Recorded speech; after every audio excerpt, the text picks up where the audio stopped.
Okay, thanks, Xander. All right, going just a quick introduction of myself, let you know my background. I'm the U.S. Forest Service Air Quality Specialist, Smoke Manager, Coordinator for the Arizona Interagency Smoke Management Program in Arizona. I've been dealing with prescribed fire, wildfire, and smoke forecasting for the last 10 years. In my time here, I've been a part of and forecasted well over 500,000 prescribed fires. And during that time, I've also been in on the air quality response, either as a lead or in some support role for the largest wildfire in Arizona history, the largest wildfire in New Mexico history, California history, and Washington history, and on several other Type 1 incidents throughout the West. So we've been doing this forecasting for a while in Arizona, and what we're going to try to achieve today is just give you an overview of some of the newer tools that we're using to really help us get the best and most accurate forecast out there. Jonny Malloy is going to help me today. He's a PhD candidate at ASU that's been the smoke management lead and a meteorologist with the Arizona Department of Environmental Quality for over a year now. He's come on, he's pretty smart, and he's really good with technical stuff. And it's the addition of him that's really kind of boosted us and got us a lot further along in the forecasting roles. So with that, we're going to go through, kind of hit some of these topics, and we'll go from there. What you see is we're going to talk about a little bit why we forecast, and then we're going to get into the forecasting tools. Going down the road there, starting with high split, is a smoke trajectory tool that we use for long distance transport. We use it more for interstate when we're doing interagency coordination with other states, or when we have these big Type 1 incidents where we're putting up a lot of smoke and we know it's going to interstate. For example, the Wildfire, through the satellite, you're able to track smoke going all the way up past Kansas, and there were some reports of monitors picking up smoke and exceedances being caused from the wildfire all the way into the Midwest.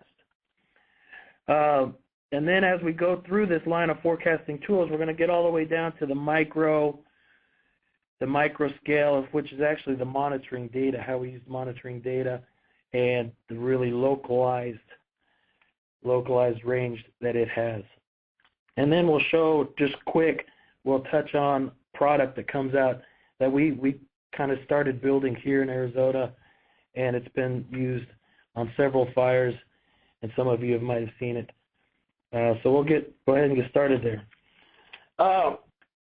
Kind of as a catchy title, we call this a case study. In the time frame that we're going to have to present today, we really can't get into the nitty-gritty of a case study, but what we can do is we can reference the slide fire and keep that the center topic of how we use these different tools. And it's usually better for the audience when we can pull real-world experience into the pros and cons of tools that we use. So we're going to focus on the slide fire. It's a Type 1 incident that happened. It started on May 20th, went through the beginning of June, burnt a total of 21,000 acres, 21,227 acres. Heavy smoke impacts to the surrounding areas, Flagstaff, Sedona, Verde Valley, and transporting a little bit further on to the Navajo Reservation. The big thing about the slide fire was it started in a really a bad area with complex terrain, had a lot of risks and a lot of areas of high value that were in the way. So a lot of fighting was done right off the bat to try to get this thing stopped, because it was located down in the Oak Creek Canyon. It had areas, a lot of fuel to move and run to the north, and there was an area that if it got into it could have made a run all the way to the Flagstaff area. So there was a lot of fighting done early on. The thought that they might be able to catch it it kind of hesitated a little bit on the Type 1 team being called in, which was better for us. It gave us time to prepare and to be ready for an air quality response.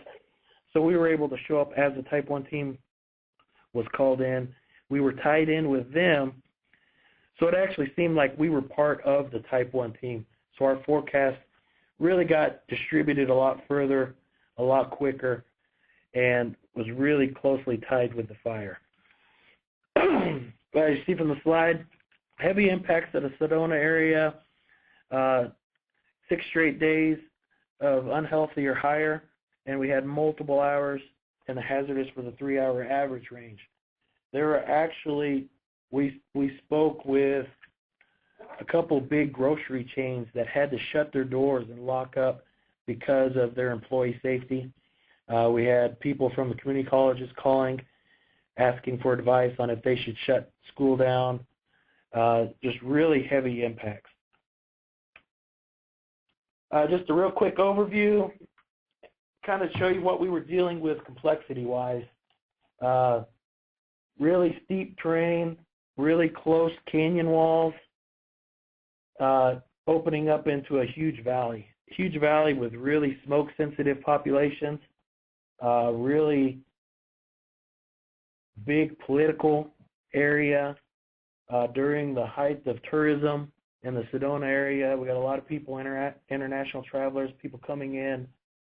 So most of those people that work up there make their money during that time of year, which is the case in most wildfires you see. People on summer vacation and stuff, they don't want to deal with smoke, and people have spent money and they're kind of stuck in those areas. So it becomes a pretty political issue there also. So why do we forecast? And I just put this up there because this is an actual picture that was taken during the slide fires from Sedona. During prescribed fire seasons, one of our pretty consistent complainers that we've built a relationship with and we have some good debate back and forth with, he's actually a pilot, and he flies out of the Sedona airport. And he's also a professional photographer. So he gets up in the air and he takes a lot of these smoke pictures and sends them to us. And this is one of his pictures showing the heavy impacts, 7:30 in the morning on the 22nd. So this is before the big run that the fire made there. But you can see how the smoke lays down in the drainages. And it's a little hazy up on top of the rim there, but you don't see a whole lot of impact. There's a lot of diurnal flow pulling it down into the drainages there. So the big part of the smoke forecast, and we're getting more and more tied in with fire managers and helping them and assisting them with fire management decisions. And we're seeing that a lot more on the national level. We have a new program, the Air Resource Advisors, our group of smoke professionals that are being called out to bigger incidences to go out and deal mainly with smoke and forecasting smoke air quality impacts. When you have the big fires, there's a lot of coordination that needs to go on. When we see incidents like Wallow and some of these other big Type 1 incidents, the impacts stretch over state boundaries. So you may have two states away from you that are having heavy impacts and exceedances. So it's really important to get those people involved in coordinating with them, and these smoke forecasts become an integral part of that. And the big issue that everybody always sees, and the immediate issue, is the public health impacts to sensitive people, respiratory challenged people, and transportation. And then some of the most deadly is transportation, major highways, airports being shut down, the type of stuff because of smoke impacts.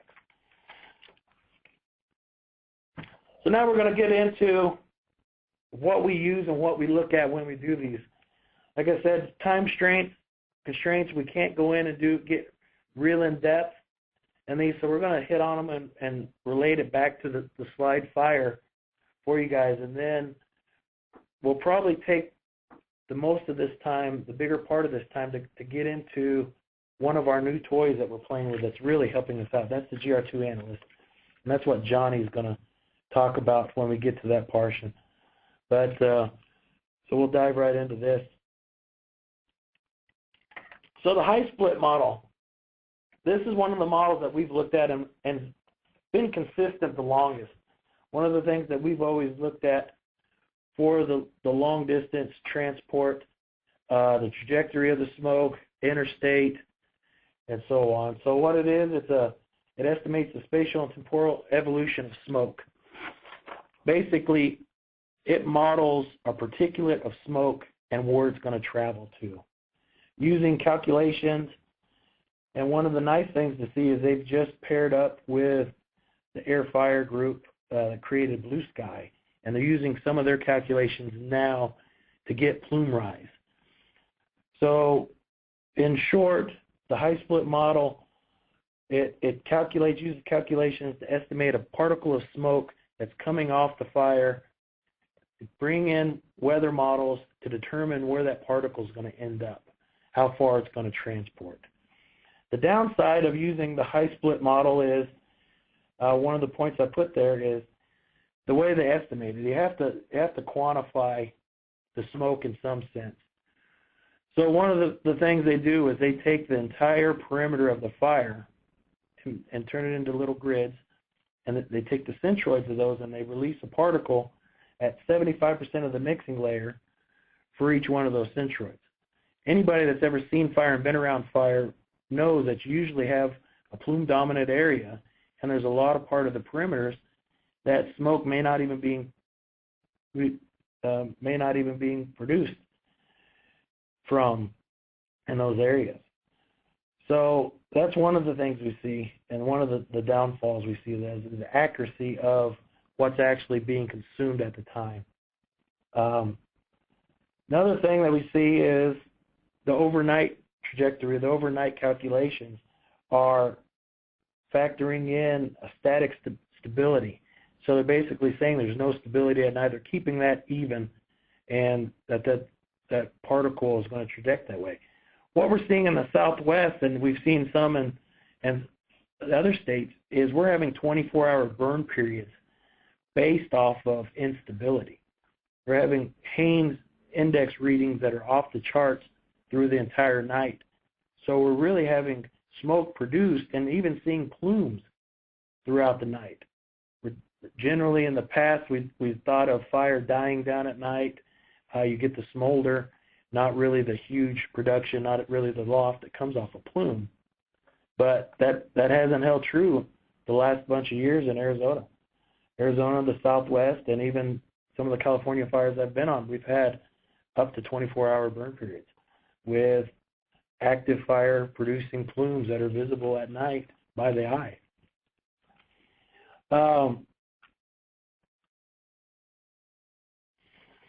So, good thing about high split is you can input multiple sources. You can manually tell it where separate fires are. And that allows you to see if the paths are going to cross. Is there an area that the smoke is going to transport to that's going to get hit by more than one fire? You can animate the times of the impacts. When you produce one of the outputs, you can have it, put it into Google Earth, and you can run the animation, and it'll time those particles as they leave. It really hasn't been proven in complex terrains. We have some incidences in Arizona where we've used the back trajectory function, and it seemed like it worked really well with terrain. And we've had other incidences where we put it into Google Earth, and it would run directly into the Mogollon Rim or a mountain, and the trajectory would have it continue on as if there was no terrain in the way. So to us, it hasn't been proven in those complex terrains. It doesn't take into account nighttime drainage, and it's not very accurate for near-field impacts. By that, I mean it's the resolution of the models that it's using aren't good enough to tell you if the area immediately adjacent to a fire perimeter is going to get smoked in. One of the real good things about it, it's a simple, straightforward visual output. By that meaning, like the chart you see up there, that's easily cut and pasted into any document put out for the public, and anybody can understand that. Get into blue sky real quick. I'm not a complete expert on blue sky. There's a lot of publications out there. There's a lot of training out there on blue sky that the air fire guys do. They do a really good job at it. I'm a user of blue sky, so I can tell you what works and what doesn't work in my experience. For those that have never heard of blue sky, it's till recent. It's been mostly a northwestern and a west model. That it takes a bunch of different models from that generally used in the past for fire behavior and fuels. It takes those models, integrates them with weather models to give you a trajectory and dispersion output. It can model times of dispersion. Good thing about blue skies, it's really visible. The outputs are easy to look at and see. They're pleasing to the eye, and they look real good at presentations when you're talking to the public, those kind of things. There are two versions of the blue sky. The main portion of the model, the blue sky model, is the daily runs version, and that's run every day during fire season from the Northwest Labs, and they do all of the computations. Everything's done there for you, so you don't really have nothing to input on your side. It's automatically being generated, and you can go pull those and use those how you need. The other portion is the Blue Sky Playground. That's the one that allows you to run that on your own computer, putting in your own inputs. It has default inputs there for fuels, fire behavior and stuff, but it's really limited for resolution. So to get a little bit more into the blue sky, the daily runs, it's run daily, high resolution models. That's the important key point to take away from the blue sky. I've seen the blue sky run in the higher resolution models and been almost exact. It handles terrain features really well, daytime dispersion it handles really well, and it's really good at picking up the drainage areas for impacts. Under the high resolution models, I'm talking about the Northwestern, the 1.33, the California uses the CANSAC, that's the 2 kilometer resolution. As you start getting into the 4 kilometer and the 6 kilometer, the accuracy and the usefulness of the model drops off pretty quick. On the slide fire run, which you see, the slide down below it shows the actual output from the daily run during this fire season. So it actually you can see in multiple fires. Another good thing about the daily run is it brings in all the fire activity, so it models it all at the same time. So even fires that you're not aware of, that if there's information out there, they're going to grab it, bring it into the model, and you may find out things may have an influence on your air quality that you didn't even know was burning. The one thing I would say is with Blue Sky, as in all other models, you have to spend time on verifying what's happening. You need to be on the ground. That's a problem with models. Is you can look at the computer screen all day long and you can have a good idea of what's happening, but it's not the actuality. That's one of the issues. I sit around a bunch of meteorologists, and that's one of my jabs I always give to a meteorologist is I could come inside from my car, from the parking garage to inside, and I could be soaking wet from rain. Come up, go tell one of the meteorologists that it's raining outside. First thing they do is look at the computer screen and tell me it's not. So, and that's one of the issues when you get involved in these models is you have to lift your head up sometimes and you have to get outside and verify these things. An example of this was we had the Blue Sky model running on the Happy Camp complex this year. It was picking up areas of impact, but the timing was a little off. and it wasn't exactly showing the drainages that were getting there. But if you looked at the graphics, it did show areas of impact. We talked with the IMETs, the incident meteorologists that were on the fires, and they couldn't figure out the high impacts. Really complex terrains, really difficult for forecasting. We're talking about inversion layers breaking at 5:30 p.m. daily, and then setting back up 8 p.m., 9 p.m. And we were having 24-hour averages in the hazardous level there at Happy Camp. And the impacts were mostly between 10 a.m. and 1 p.m. Well, the blue sky model wasn't exactly showing that, and we couldn't figure out what was going on. So what we ended up doing was I camped out, set up a time-lapse camera over one of the lookout areas to try to see if we could figure out what was going on. What we found out was smoke that was being produced overnight was moving 2 drainages away. As daytime heating started getting on the fire, you started to get the upslope. The upslope would move before the inversion would break, and it would pull all the smoke from those drainages that were a little further down the river. It would pull it up, and they would start to roll into town about 9:30. So it completely measured up with the monitors we had there, and that was the issue. Now, blue sky, by looking at that, it had the 24-hour averages. It had that right. It had the areas that were going to be impacted, but the timing was off. And so that's why I say you always got to find some way to verify. In case of Arizona, the blue sky model, we ran the experimental 4-kilometer. Daily run was running during the slide fire, and the 4-kilometer resolution just couldn't handle the terrain in that area, the drainages and stuff. So it showed impacts, but it didn't show timing. The timing was off. The areas were off, and it just it did not handle that area. And storms in the area, most models are thrown off. Blue sky doesn't pick up storms as they come through. Blue sky playground. Now this is the one that you can run yourself, and this is actually the slide that we ran from the blue sky playground.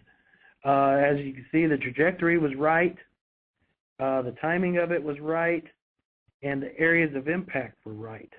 But to me, it's almost because of the resolution was so low, it kind of hedges its bet by spreading the impacts out so far. This was the normal run. It would be impacted out, and it's really not picking up any of the terrain features there. So the good thing about it is if you use Blue Sky Playground, all the scenarios that you build up are saved, and you can go back and look at them later on. It's easy to see.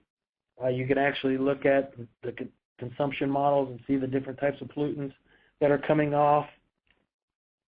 You do have less resolutions, and you have the ability to enter multiple sources, but you have to enter that yourself. If there's prescribed other fires in the area, you have to know those locations and enter those. Wind Ninja is something new this year that we've really started looking at. One of the good things about going out to these Type 1 incidents and dealing with fire is spending a lot of time with the IMETs, the fuel managers, the fire behavior guys. So when you get around to them,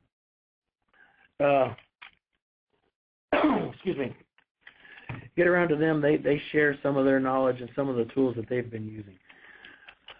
So up to this point, I'm not sure. I have not seen any recorded efforts to use Wind Ninja for smoke dispersion or for smoke modeling and forecasting. But what we saw with this was we were able to go in and look at the Wind Ninja and help us define terrain drainages, diurnal flow patterns. The big thing with Wind Ninja is the 3 different types of models. There's a forecast model that's not very good resolution. There's a user surface wind where you can put in the surface winds and build a wind field area.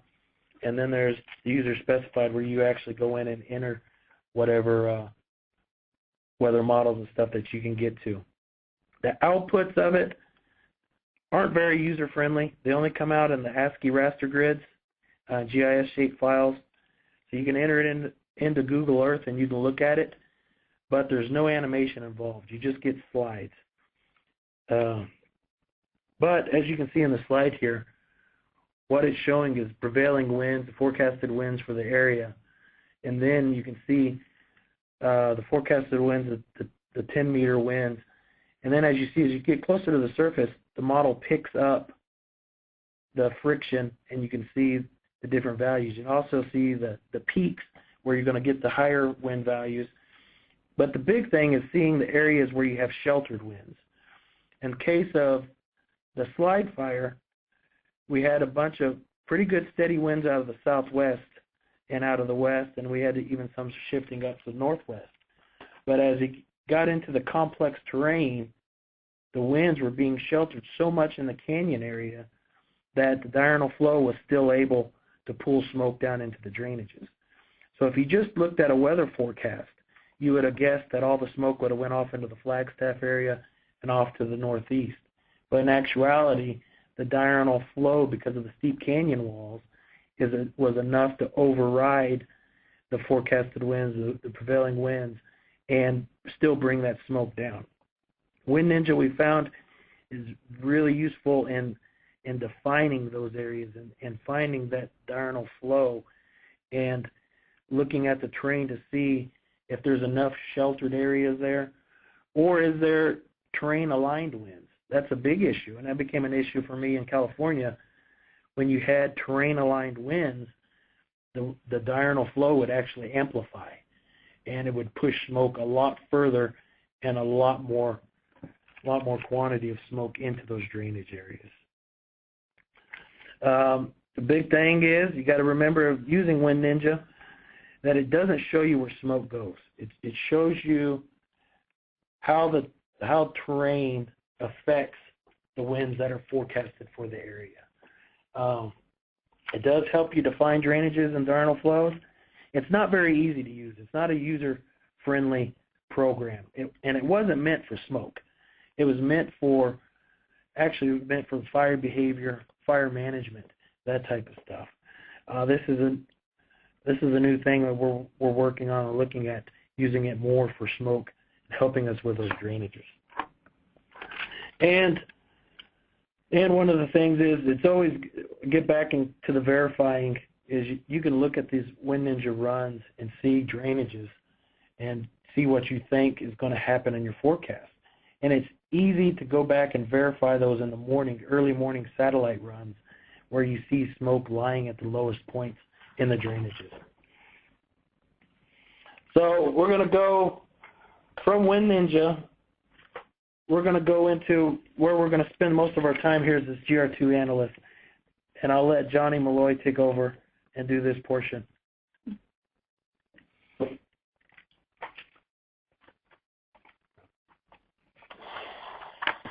All right. Well, the GR2 Analyst program is a great tool that we've recently come across.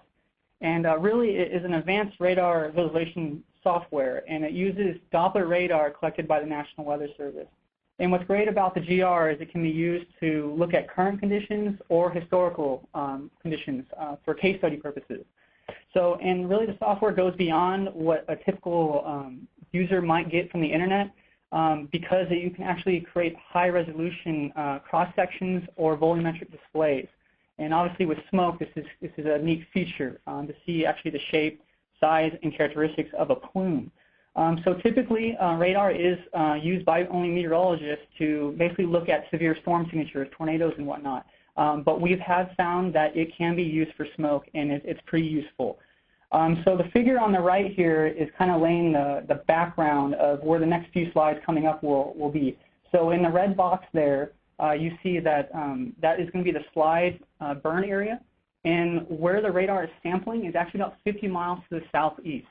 So we're getting all this information from that far away. So in the three radar products that we've found most useful for smoke is base reflectivity, base velocity, and spectrum width. So I'm going to kind of go into each one of those and talk about what kind of things we can figure out about the smoke based on that product. So the first one is base reflectivity. And on the meteorology side of things, it's really precipitation intensity. So the radar works by sending pretty much a pulse, and it has to intercept something for it to be displayed. So in the case of severe weather, it's not uncommon to have DBZ values, or the return strength, to be in the reds and even the purplish colors. From my experience, really smoke is basically restricted from the green category down to the blue. That's just in my experience with the smoke. So, and what this is showing here is the afternoon of May 21st, and the slide fire is active. This is around 1 o'clock in the afternoon, and you see a little bit more of a green color where the burn area actually is. And this makes sense. You're getting the most densest smoke coming from the burn area. And then you see this almost dispersion V pattern heading off to the northeast to Flagstaff.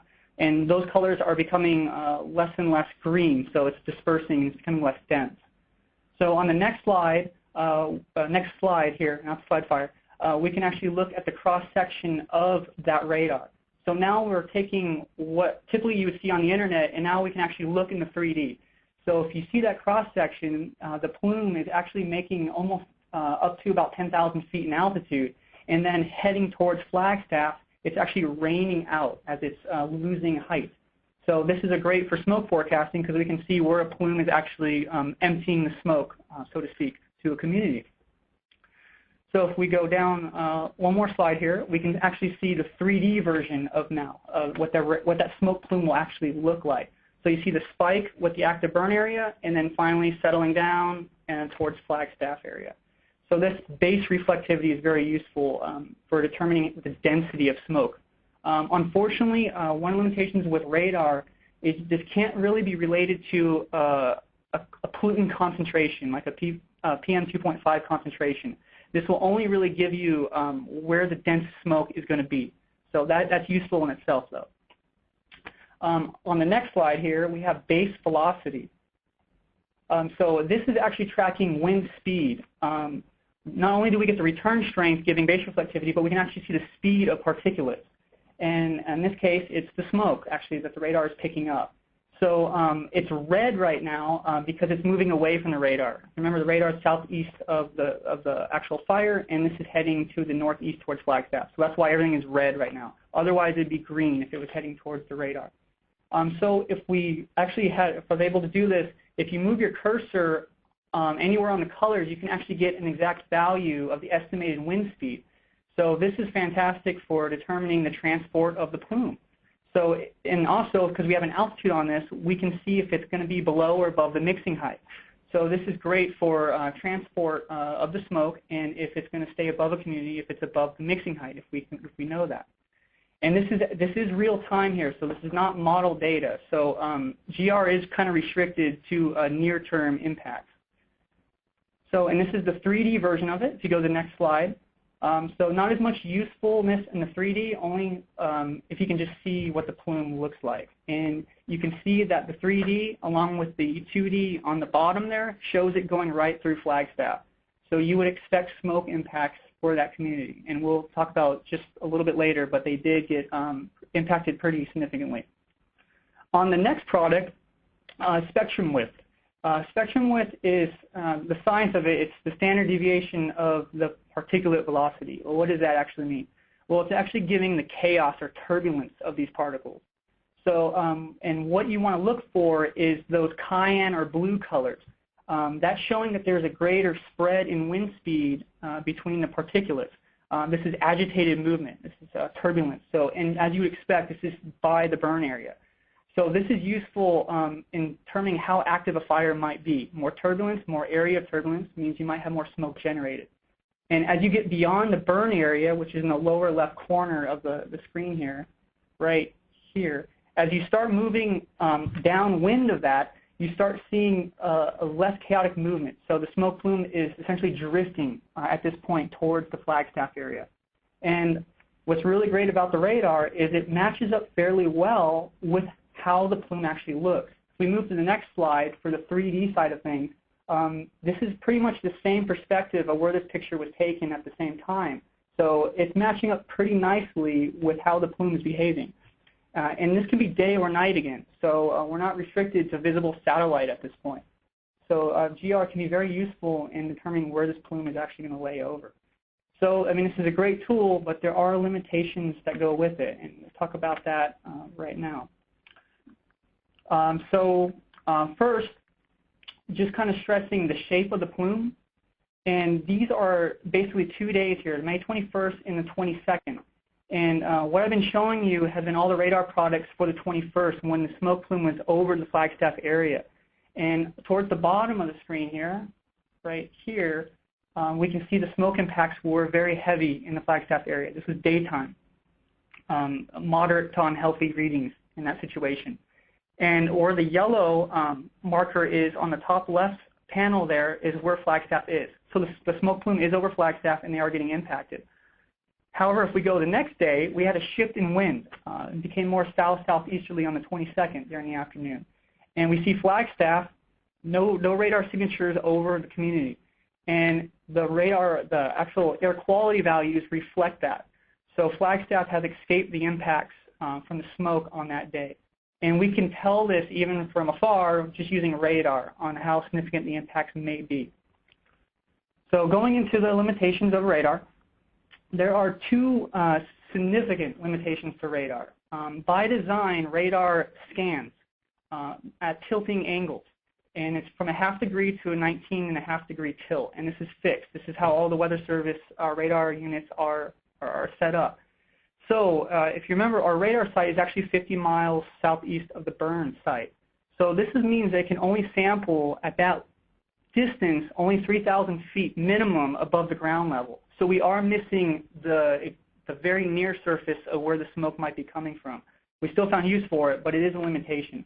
Also, if this burn happened to be further, say in the Grand Canyon, we'd probably completely miss it, and we wouldn't be able to use radar data to help with the smoke forecasting. So by 120 miles, we're already at 10,000 feet above the ground level from the radar, so we can overshoot smoke plumes. Another major limitation is beam blockage. Radar cannot see through terrain. So on the lower right or lower left there, on this map here, this basically lists locations of all the known radar sites that are in the continental U.S. And if you notice, there's a lot of blind spots in the west. This is because a lot of complex terrain. So unfortunately, wildfire season is significant in the west, but we may not be able to use radar all the time for smoke forecasting purposes. There are some major blind spots. But when it is available, it can be very useful.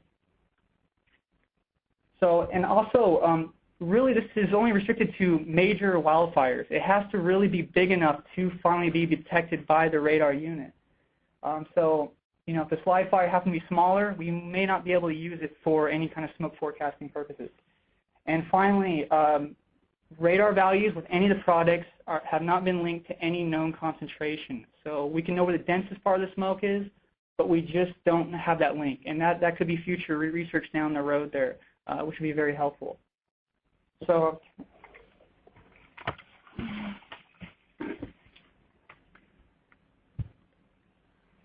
all right, so I'm back here. We just switched computers back, but so and then we're going to kind of bring this presentation to a close here by showing some of the ways we verify with real-time stuff. In a sense, technology has advanced itself so much that it helps us that, in the true sense of the word, we're remote sensing these fires, and sometimes it's a lot better as a forecaster to be in an air-conditioned room somewhere. It could be across country, looking at these models and satellites and radar and all that stuff, as to being out in the field at camp on these fires. A lot of times when you're on the fire, you have limited bandwidth for your internet speeds, you have limited ability to communicate with people, cell phones and that kind of stuff. So a lot of times it's better just to sit at your desk and be able to use these types of tools to see what's really going on. And I've said multiple times during this during this presentation that you have to verify. Everything we use are all tools, but the tools are only as good as the models or everything that was running that day. So you have to verify, and what we're using now to verify, the GR2 is a new tool, and we've always used satellite. One of the good things is to find a satellite, Google Earth overlay satellite. We use that a lot. It's near real time. It can be used to verify almost every model, and it's animated. You can see what's happening. You can see the drainages early morning. I like looking at the first daylight break, looking at the satellites then, because that's when you'll see the smoke in the drainages, and you can watch it as it lifts out.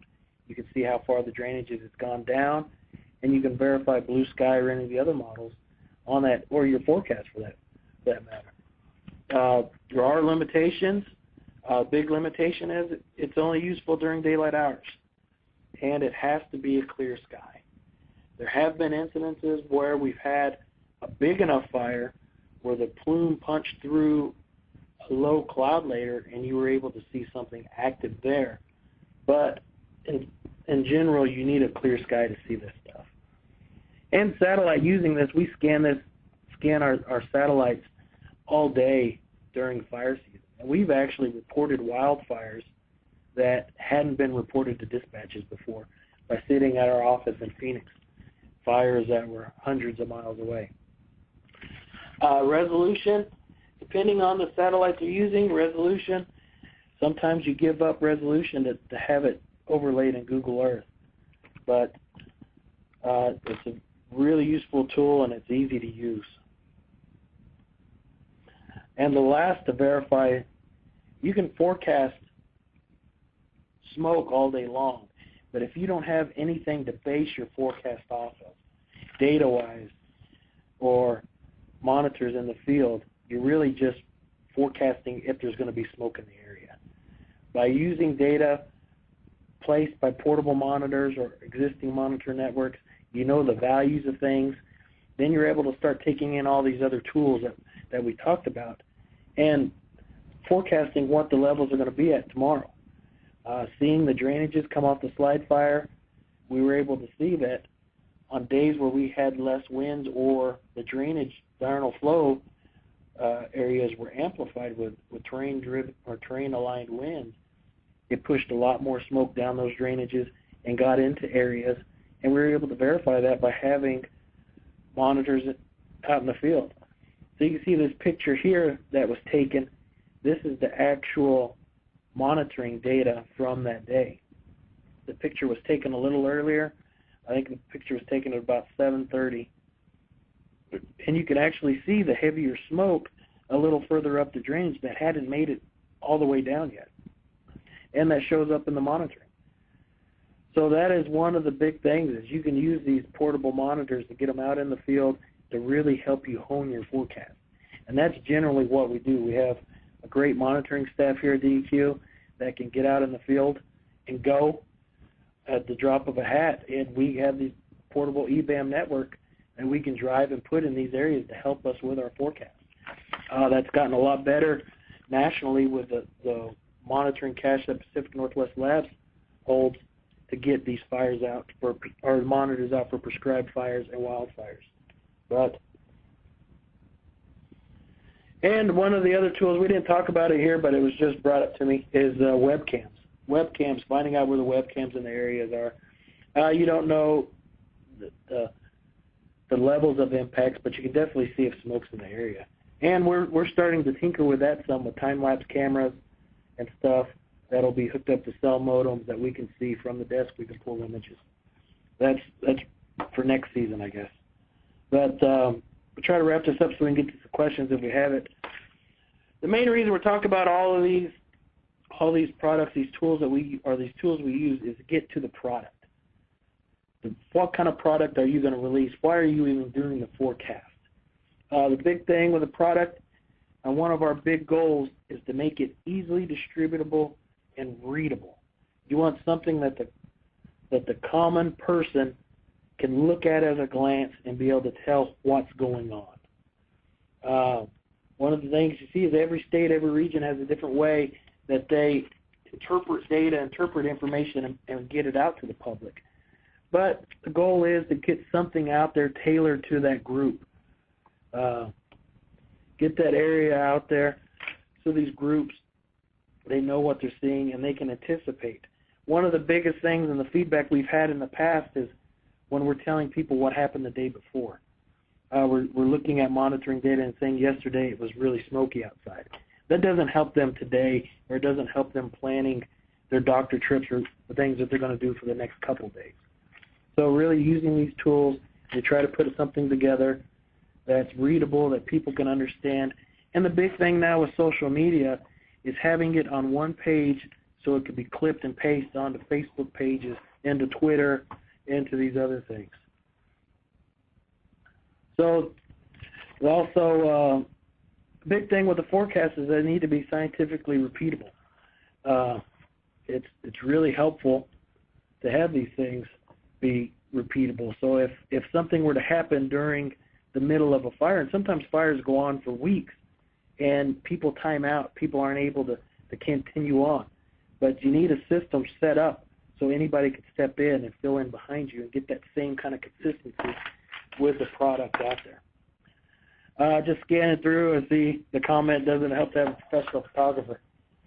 Oh, that's relationship building. Products that we put out actually built the relationship with the guy. And you'll see on bigger fires, there's a lot of photography out there. A lot of people are hobby photographer guys. But I really put that on our relationship that we built with the public through doing smoke forecasting, doing the things that we've done since the 80s in Arizona and in the Southwest, have built these relationships where those guys are willing to share that type of stuff. They may scream and yell at us during prescribed fire season, but they understand wildfires are emergency responses, and they're willing to help in any way they can. So with that, we will close it up. We could go on forever about this stuff, and we've left out a lot of tools. These are the ones that we're using now, using the most.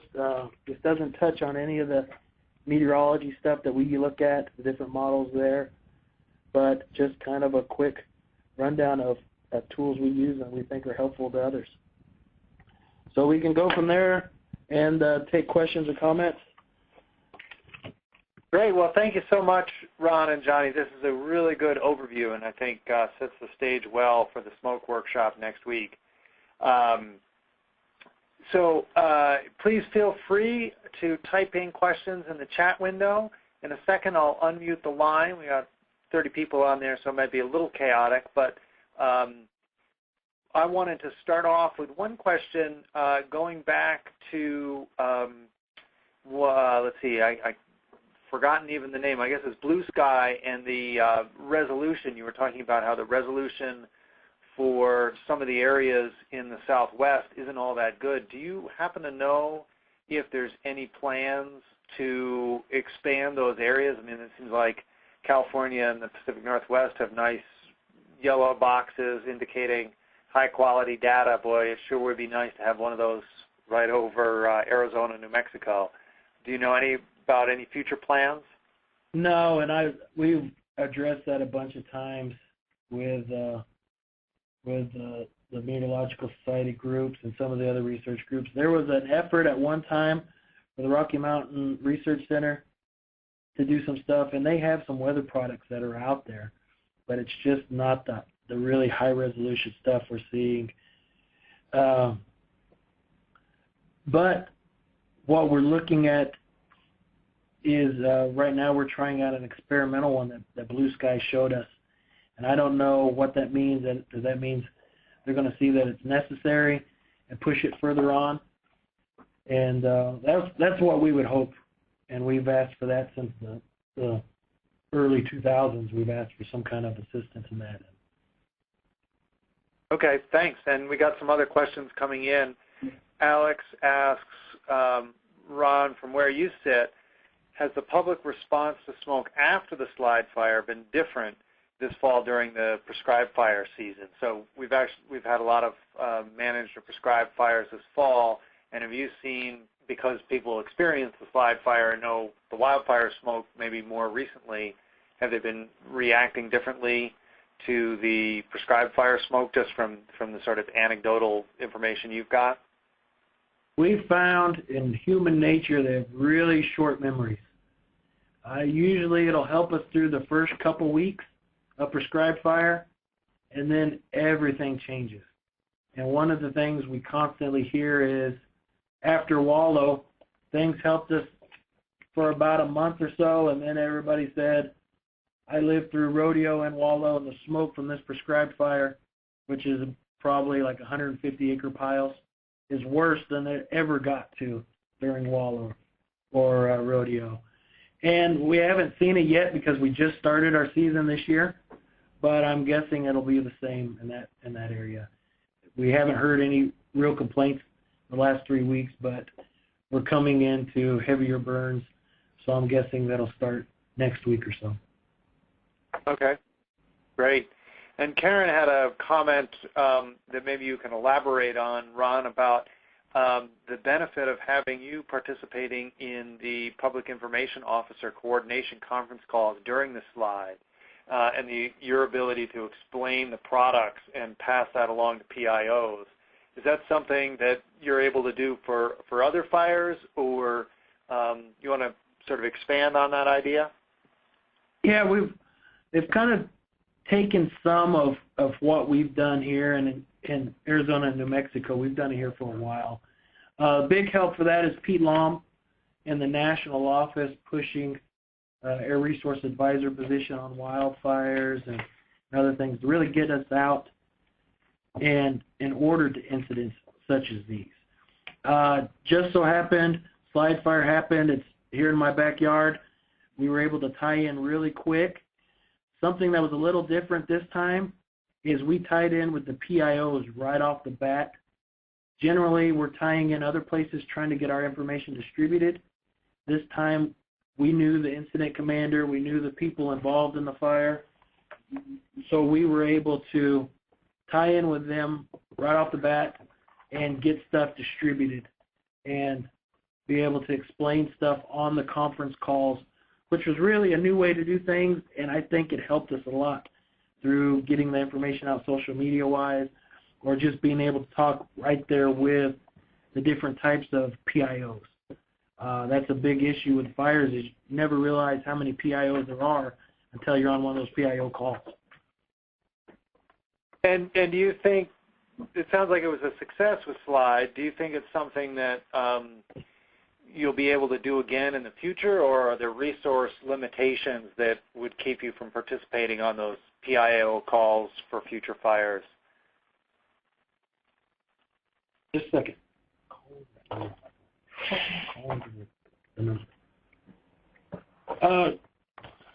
Can you restate the question real quick?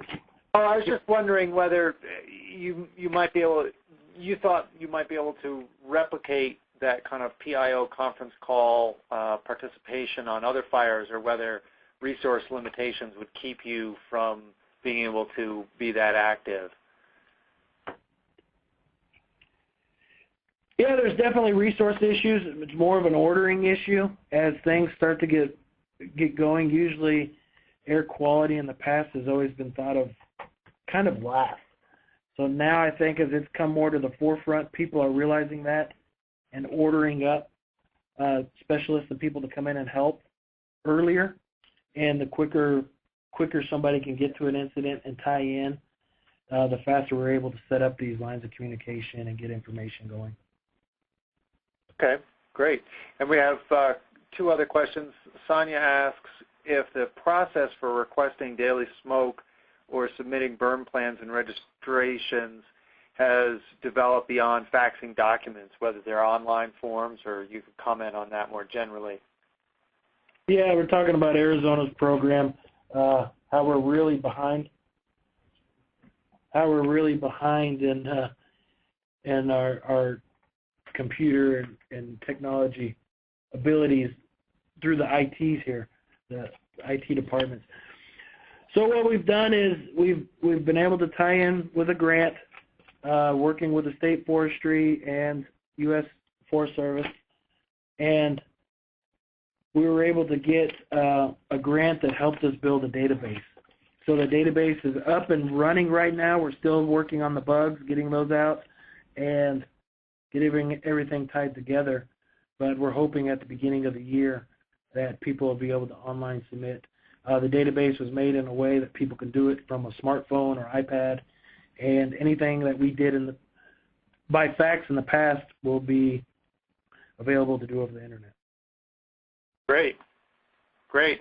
And maybe as a last question, Darren, excuse me, Darren asks whether maybe you could comment on the utility of some of the tools you discussed in a prescribed fire context. Yeah, they definitely are more centered around real-time efforts, real-time things that are going on. Blue Sky Playground, there's different ways that you can enter information in there to get an idea of what would happen with the smoke.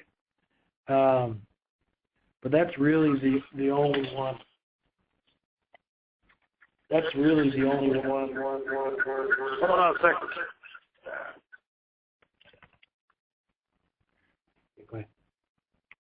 So it sounds like for prescribed fire control burns, Blue Sky, particularly the playground, is the place to look?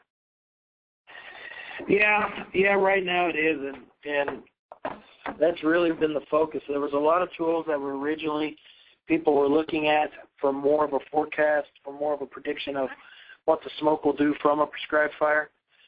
But most of that has shifted completely to wildfire and looking at that. So there really isn't a whole lot. There's the CIS model and Blue Sky Playground, all I see that's available. Great. Well, we should probably wrap it up. We're a little bit over time, but some good questions coming in, and this is a conversation that we can extend during the smoke workshop the 6th to the 8th. And so again, if you haven't signed up for that, please do. And I want to end the call by thanking again our presenters, Ron and Jonny. Really great job, really nice overview of some of the options. And I appreciate you coming into a real event like Wildfire, because that helped me understand it all. So with that, I'm going to close off the webinar and thank everybody for joining us.